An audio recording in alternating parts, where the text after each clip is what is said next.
queridos irmãos, estamos juntos mais uma vez para estudarmos a nossa lição de número 3 da Escola Bíblica Dominical, que tem como tema no tempo que se chama hoje. Nosso texto ele está embasado no capítulo 3, verso 12 e 13 do livro de Hebreus. Nós estamos estudando esse trimestre o livro de Hebreus. E antes da gente dar continuidade à nossa lição, eu quero dizer para você que vale a pena e é muito importante que você acesse aqui na descrição do vídeo a página da Convenção Batista Fluminense e baixe lá a sua revista Palavra e Vida, para que a gente possa desenvolver melhor, para que você possa entender melhor aquilo que a gente fala aqui nas nossas lições, para que você possa acompanhar de maneira melhor, mais precisa, aquilo que a gente conversa aqui, aquilo que a gente fala a respeito das nossas lições. Então você pode acessar aqui o link na descrição do nosso vídeo. Você também vai encontrar lá as nossas redes sociais, né? O Instagram, o Facebook e o YouTube, onde você pode acompanhar as atividades da nossa igreja. Você pode participar também, convido você a participar das atividades da nossa igreja, assim que você puder, de maneira que te agrade. Você pode estar conosco presencialmente também. Quero dizer que além da escola bíblica online, além da transmissão dos nossos cultos online, você também pode estar conosco ali no nosso templo, ali na rua Eupídio Barbosa Guimarães, número 59, no Jardim Caiçara. Só você colocar lá no Google Maps e aí você vai encontrar ali como chegar à nossa igreja.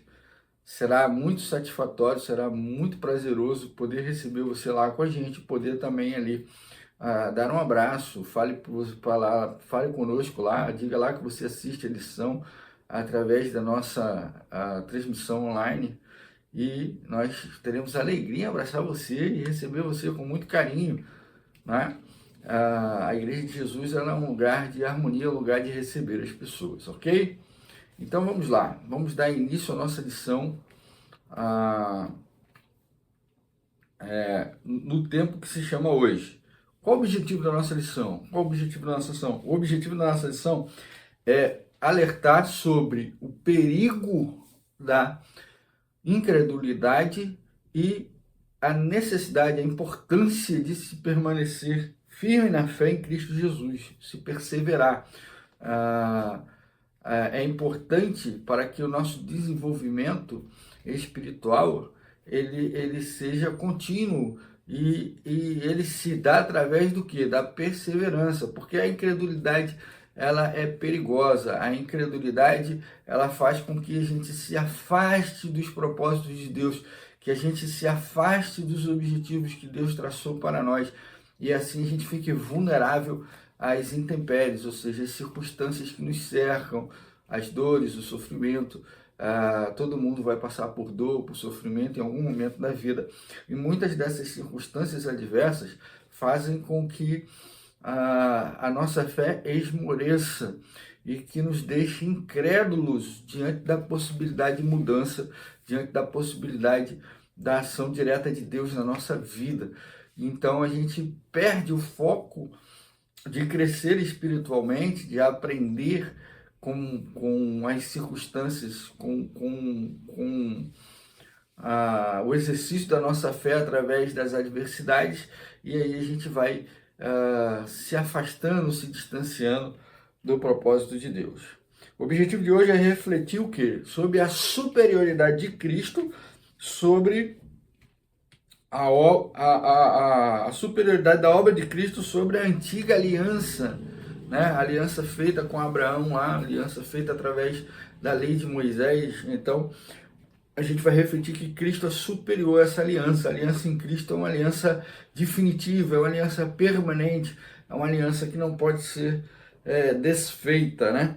E também o perigo da incredulidade e a importância que a gente tem para testemunhar nossa fé para as gerações seguintes. O cristianismo ele é uma história de mais de 2000 anos e ele se desenvolve através da pregação da palavra e daquilo que deixamos para as gerações seguintes. Então nós vamos refletir aqui sobre isso, sobre a questão do perigo da incredulidade e da importância de entender a superioridade da obra de Cristo sobre a antiga aliança e também de deixar o testemunho para as gerações seguintes.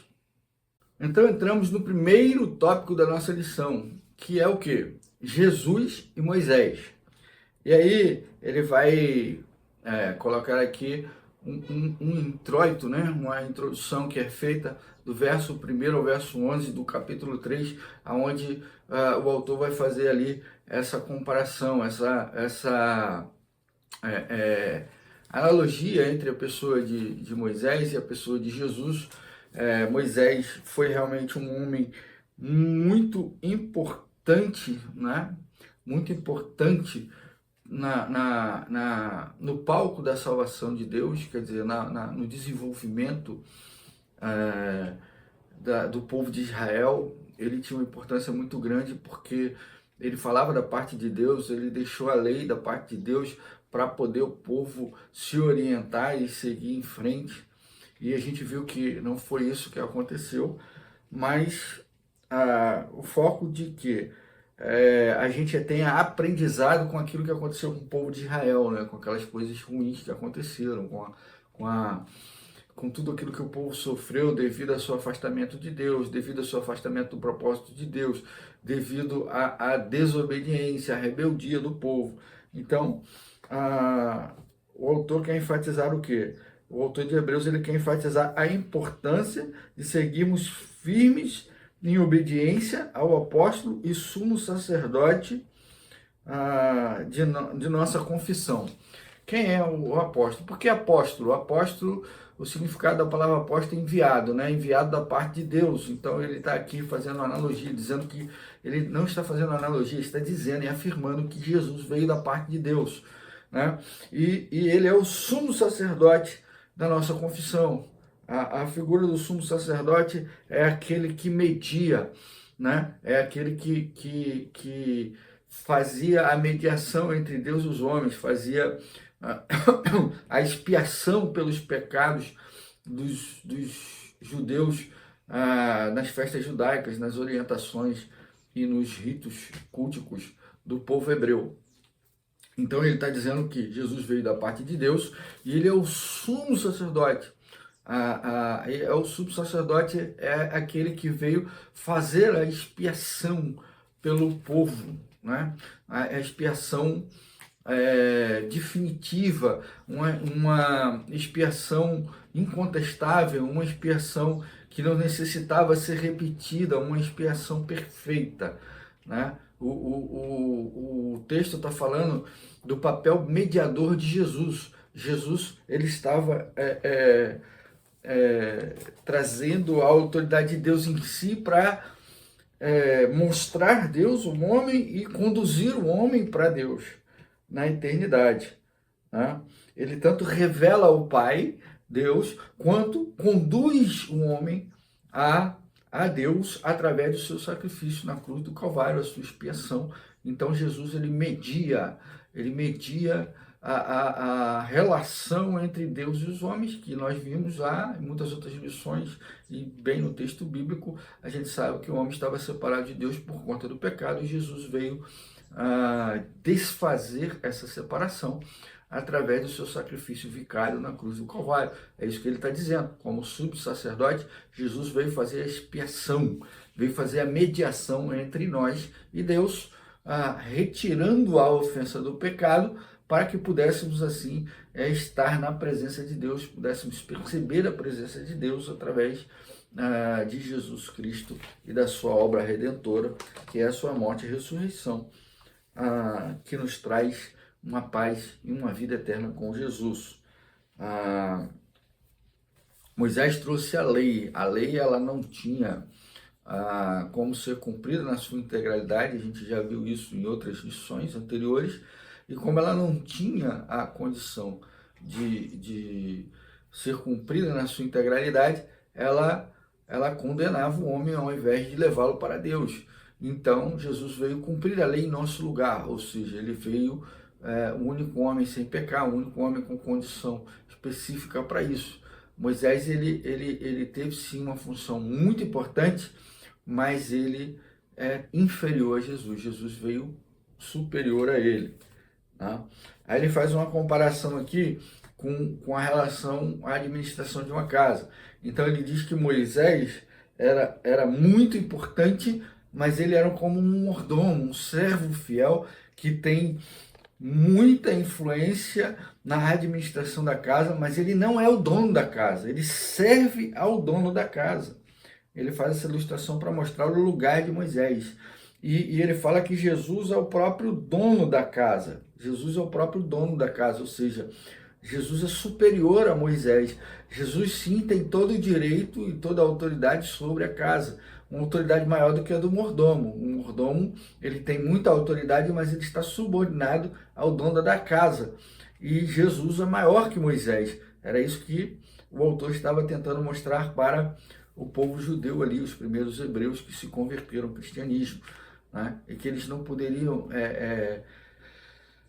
permanecer incrédulos, eles não poderiam deixar de ser tomados pela sua incredulidade que separasse da obra de Jesus Cristo, porque Jesus é maior do que Moisés, e ele faz essa analogia, que Moisés é o mordomo da casa, ele tem autoridade sobre a casa, ele tem administração sobre a casa, mas ele não é o dono da casa, ele é um servo.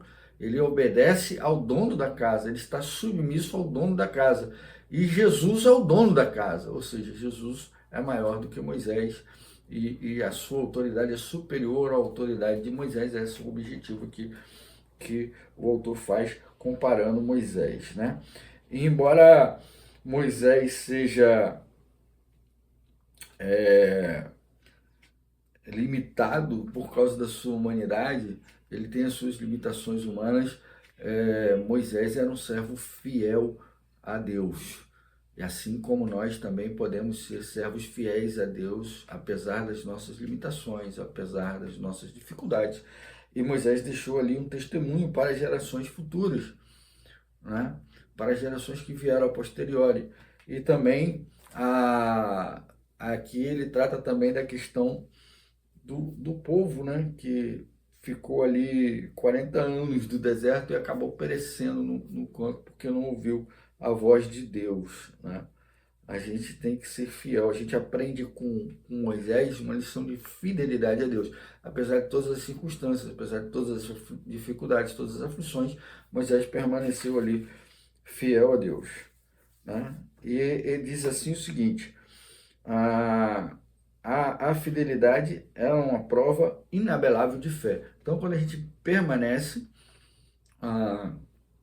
fiel a Jesus, independente das circunstâncias, apesar das nossas limitações, nós provamos ali a nossa fé, a nossa fidelidade a Deus. E ele termina esse tópico dizendo o seguinte: agora é o nosso tempo de sermos fiéis a toda a casa de Deus e deixarmos um legado para as gerações posteriores. Quer dizer, nós precisamos, para que o reino de Deus ele continue crescendo, ele continue se estendendo, nós que estamos no presente, nesse tempo, temos que deixar um legado para as gerações futuras, ou seja, temos que testemunhar a nossa fé, temos que perseverar na nossa fé, e através da nossa perseverança na fé, através da nossa luta diária, para nos manter fiéis ao Senhor, vamos deixar para as gerações futuras, nossos filhos, nossos netos, nossos sobrinhos, aqueles que convivem conosco no ambiente da igreja de Jesus e até fora do ambiente do templo da igreja, né, da reunião da igreja, e vamos deixar para eles o quê? Um exemplo de fé que pode ser vivido e testemunhado para que as gerações futuras possam continuar ali levando a mensagem da salvação de Jesus a todos os que estiverem à sua frente. O segundo tópico da nossa lição. O segundo tópico da nossa lição fala de quê? Fala do perigo da incredulidade. Aí uso os versos de 12 a 15. Fala o seguinte, que a infidelidade é uma evidência da incredulidade. Quando nós somos infiéis ao Senhor, né? Quando nós somos infiéis ao Senhor, quando nós não perseveramos nos princípios de Deus, quando nós abrimos mãos dos princípios do Senhor e cometemos atos de incredulidade, quando nós não cremos naquilo que nós pregamos, nós evidenciamos, deixamos evidente o quê? A nossa incredulidade. Quando nós somos infiéis a Deus, nós não cremos no Senhor, porque se nós cremos, nós seremos fiéis, como Moisés foi, né? Não é que a gente não possa falhar, não é que a gente não possa acontecer algo negativo a respeito das nossas atitudes. Pode, não é comum, tá? Ao contrário do que dizem é comum, não é comum não, porque o servo de Deus, ele procura manter-se fiel, ele procura não violar a sua relação com Deus, não ofender a Deus através das suas atitudes, tá? É bom se ligar nisso, porque isso deixa ruim, isso deixa triste, isso deixa uma sensação ruim. O servo de Deus, ele procura ser fiel, mas a infidelidade evidencia o quê? Incredulidade, falta de fé, né? A fidelidade está baseada na falta de fé. Nós devemos ser submissos e obedientes a Deus, depositando nossa fé em Jesus. Não tem outra coisa, não tem outra maneira de agradar a Deus que não seja a nossa fé através de Jesus Cristo. É a única que pode nos salvar, é a única que pode manter a nossa comunhão com Deus, é a única que pode estreitar a nossa relação com Deus, porque como nós vimos no tópico anterior, Jesus é o mediador entre Deus e os homens. Então é Ele que faz a ponte entre nós e Deus. A nossa relação com Deus, a nossa comunhão com Deus, a nossa proximidade com Deus, a nossa relação de fé com Deus, ela se baseia na pessoa de Jesus Cristo. Então nós precisamos ser obedientes a Deus. E Deus disse o quê? Deus disse que Deus enviou Jesus para nos salvar. Então, como nós somos obedientes a Deus através da nossa fé em Jesus, nós estamos ali mantendo-nos fiéis a Deus e confiando nele e nas suas promessas para a eternidade. O tempo presente é uma forma da gente evidenciar para os irmãos o testemunho para a próxima geração dos cristãos. Quer dizer, agora eu tenho que manifestar a minha fé. Eu estou vivendo o tempo em que a minha fé ela vai ser provada. Eu estou vivendo o tempo em que a fé, em que circunstâncias existirão. Jesus nunca mentiu para nós, né? João 16:33 ele fala isso. No mundo tereis aflições, mas tende bom ânimo, porque eu venci o mundo. Ou seja, a gente precisa permanecer nele, né? O texto está dizendo exatamente isso. A gente precisa permanecer fiel a Jesus, né? Porque a gente precisa de Jesus, a gente precisa... E manifestando a nossa fé em Jesus, permanecendo firme, crendo nas promessas do Senhor para a nossa vida, sendo transformados pelo poder de Jesus e testemunhando como uma nova criatura, nós estamos deixando para as gerações futuras nítido e claro que vale a pena servir ao Senhor, que a fé em Cristo é recompensada ainda nesse tempo e muito mais na eternidade. Então, quando a gente faz isso, as pessoas que estão conosco, principalmente os mais jovens, eles estão observando aquele testemunho de fé e tendem no futuro próximo e mais a médio e longo prazo replicar esse testemunho de fé. Então, quando a gente é incrédulo, quando a gente, nesse tempo, a gente não vive uma vida nos moldes do Senhor, a gente deixa para as gerações futuras um testemunho e um legado de incredulidade que posteriormente vão ser reproduzidos por eles. Tá? Então, o que vai acontecer? A gente vai trazer prejuízo para os jovens, para aqueles que posteriormente têm a incumbência de continuar mantendo a fé cristã viva e desenvolvendo o reino de Deus na terra. Nós, os que estamos agora no tempo em que se chama hoje, devemos fortalecer uns aos outros para também servirmos de testemunho para a próxima geração de cristãos. Então, a gente prega o amor e a gente tem que viver o amor. A gente tem que testemunhar o amor, a gente tem que acolher, a gente tem que instruir, a gente tem que exortar, a gente tem que cuidar, a gente tem que proclamar a mensagem do Evangelho. E aí, baseado nesse testemunho, as próximas gerações vão caminhar da mesma maneira, reproduzindo aquilo que nós estamos testemunhando hoje. É perigoso para a nossa geração tolerarmos o pecado e, consequentemente, frieza e indiferença espiritual, pois certamente comunicaremos isso à próxima geração. Ou seja, se nós tolerarmos o pecado, se nós convivermos com o pecado de forma harmônica, se nós formos indiferentes ao pecado, deixar que o pecado se instaure, deixar que o pecado se estabeleça no seio da Igreja de Jesus, nós estamos dizendo para as próximas gerações que viver com o pecado é normal. E eles vão querer reproduzir isso no futuro. Eles vão querer reproduzir isso no futuro e vão trazer danos a si e à mensagem que estarão pregando para as gerações que virão depois deles. Ou seja, é ruim espiritualmente nós não darmos um bom testemunho de fé. Né? O testemunho vivo de fé e perseverança para os seus filhos, netos e crianças, adolescentes da igreja é importante para quê? Para que essa geração que virá depois de nós prossiga para o alvo que é Cristo, caminhando e cumprindo a missão que o Senhor Jesus deixou para a sua igreja. Isso depende exatamente de quê?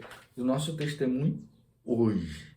Tá? Então, o seu testemunho hoje, a forma como você crê, como você vive a fé que você proclama, a sua objeção ao pecado, a sua intolerância ao pecado, ela é o testemunho que as gerações futuras precisam para continuar a missão que Jesus deu à sua igreja.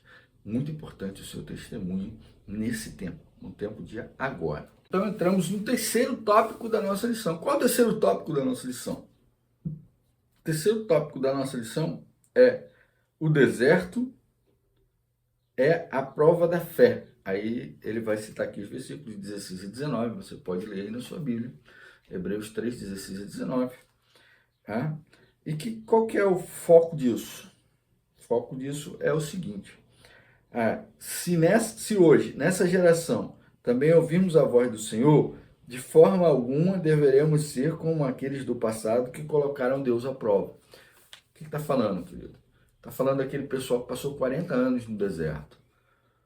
Deus levanta Moisés, levanta o libertador, tira o povo do Egito, da escravidão, do pecado, promete uma terra a eles, faz milagres e mais milagres, o maná do deserto, o fogo para esquentar a noite, a nuvem para proteger do calor de dia, a água da rocha, o maná que cai do céu, e aquele povo vive murmurando contra Deus, né? Dizendo que Deus é um Deus cruel, que Deus é um Deus ruim, que tirou eles para morrer no deserto. Quer dizer, eles não confiaram na promessa de Deus, de que os levaria para uma terra que emana leite e mel, quer dizer, uma terra boa, uma terra produtiva, uma terra rica, uma terra próspera.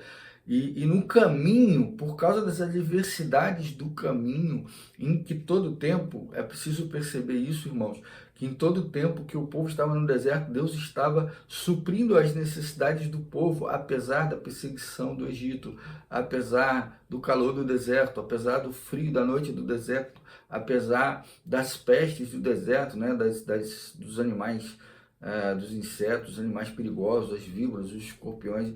Deus estava protegendo o povo de tudo isso. Até a roupa do seu corpo não se estragou, não se degradou com o tempo. Deus preservou tudo. E ainda assim o povo estava reclamando com Deus, estava botando Deus à prova, estava testando a paciência de Deus, até que Deus condenou aquele povo a ficar e perecer ali no deserto. Então eles passaram 40 anos, irmãos. E daquele povo todo que saiu do Egito, só Josué e Calebe entraram na terra prometida porque tiveram fé, né? Mas entrou muita gente, claro, foram as gerações que foram nascendo no deserto. As gerações que foram nascendo no deserto entraram na terra prometida. Agora, dos que saíram do Egito rumo à terra prometida, apenas Josué e Calebe entraram na terra prometida. Por quê? Porque era um povo rebelde, um povo murmurador, um povo que testava a paciência de Deus contextualmente, um povo incrédulo. Então, o deserto era a provação do povo, e aquele povo foi reprovado, não é?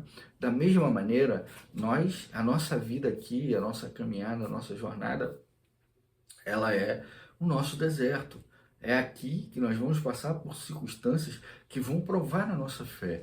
E a diferença é como nós vamos reagir a isso. Se nós vamos reagir com incredulidade, como foi o povo de Israel lá no deserto, ou se nós vamos nos manter firmes, olhando para Jesus, seguindo em frente, crendo nas promessas de Deus, entendendo e vendo tudo que Deus tem feito na vida da gente nesse decorrer para nos manter firmes na nossa fé.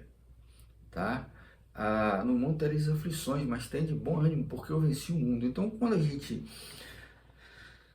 não olha para o problema, mas olha para a resposta que Deus vai dar ao problema, a solução que Deus vai dar ao problema, quando a gente suplica ao Senhor e a gente crê que Ele há de dar uma resposta, é claro que Deus é sempre soberano, a resposta de Deus é sempre soberana, mas Deus, Ele se agrada de nós quando nós nos permanecemos firmes em nossa fé, e Ele nos atende, irmãos, e Ele nos cuida, Ele nos transporta e nos dá tudo aquilo que precisamos para vencer as nossas aflições, as nossas dificuldades, tudo aquilo que nós precisamos para vencer as nossas limitações e testemunharmos da sua graça, da sua misericórdia na sua vida, na nossa vida, na sua vida, na minha vida, e deixarmos para os futuros aquele testemunho de fé.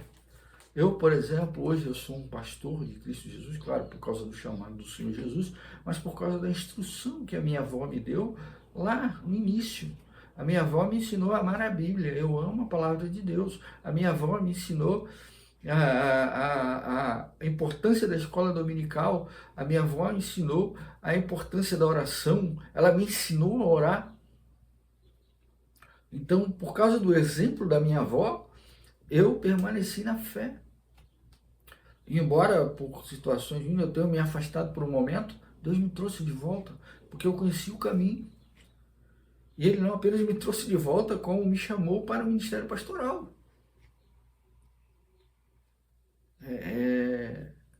E tem me sustentado, irmãos, tem sustentado a minha vida, tem sustentado a vida da minha família. E eu sou grato a Deus por isso. Eu sou grato a Deus pelo privilégio de servi-lo como pastor, servi-lo como crente, servi-lo como professor no seminário, como palestrante. Porque essa testemunho, o testemunho que a gente deixa para as próximas gerações é que vai dar continuidade. Porque a nossa vida aqui é como uma caminhada no deserto. Ela está cheia de coisas que vão testar a nossa fé. Para quê? Para a gente poder entrar na eternidade com a prova de que nós fomos fiéis a Deus, e nós perseveramos e acreditamos e confiamos na sua promessa, na promessa do apóstolo e sumo sacerdote, aquele que veio da parte de Deus e mediou a nossa relação e comunhão com Deus, que é Jesus Cristo. Diferente do povo que foi rebelde e insubmisso no deserto, nós temos que ser obedientes e gratos a Deus. Né? O deserto foi a prova da fé daquele povo. E eles foram reprovados. Tá bom? Ainda hoje, a nossa fé é provada através das dificuldades da vida, através do deserto da nossa vida, né? A nossa existência é como uma peregrinação, eu falei aqui, e nós somos tentados recorrentemente a murmurar contra Deus, e não cremos em suas promessas. O que é murmurar contra Deus? É questionar Deus, no sentido de que, porque Deus permite que isso aconteça comigo, eu faço isso para Deus, eu sou isso para Deus, eu faço isso na igreja, eu ajudo o irmão, eu faço, como que Deus permite que isso aconteça comigo? Como que... Irmãos, nós não temos esse direito de contestar a Deus. Não temos esse direito. Deus é soberano, a gente sabe disso. E a gente não tem o direito de contestar a Deus, tá? Para nós, povo de Deus, o deserto é um lugar passageiro. Essa vida vai passar e nós vamos estar na eternidade com Jesus. Então a gente tem que suportar tudo que, nada que a gente suportar aqui é superior ao que nós vamos provar na presença de Deus na eternidade. Paulo deixa isso claro lá na sua carta, né? Quando ele passar, entraremos para sempre no descanso de Deus. Então não devemos permitir que a incredulidade tome conta da nossa relação com Deus, do nosso testemunho para as próximas gerações. Nós temos que ter um testemunho de fé vivo e eficaz. Que Deus abençoe a sua vida, que Deus abençoe a sua família, a sua casa, que você tenha uma semana excelente. Nos vemos aqui no próximo domingo, com a graça de Deus. Eu só quero fazer um pedido para você. Se você tem se alimentado junto conosco da palavra de Deus através da nossa Escola Bíblica Dominical, eu peço para você que se inscreva. Se você não é inscrito, se inscreva no nosso canal, que você compartilhe com seus amigos. Se você acha que é importante para você, compartilhe com seus amigos, pede para eles se inscreverem aqui no nosso canal, curte as nossas lições, não custa nada, é só você botar a mãozinha assim para cima e curtir as nossas lições. O YouTube vai entender que isso aqui é relevante e vai apresentar para mais pessoas. E você vai estar contribuindo e ajudando para abençoar mais vidas, tá bom? Deus abençoe, muito obrigado pela sua atenção, pelo seu carinho. Que Deus seja louvado e derrame bênção sobre sua vida.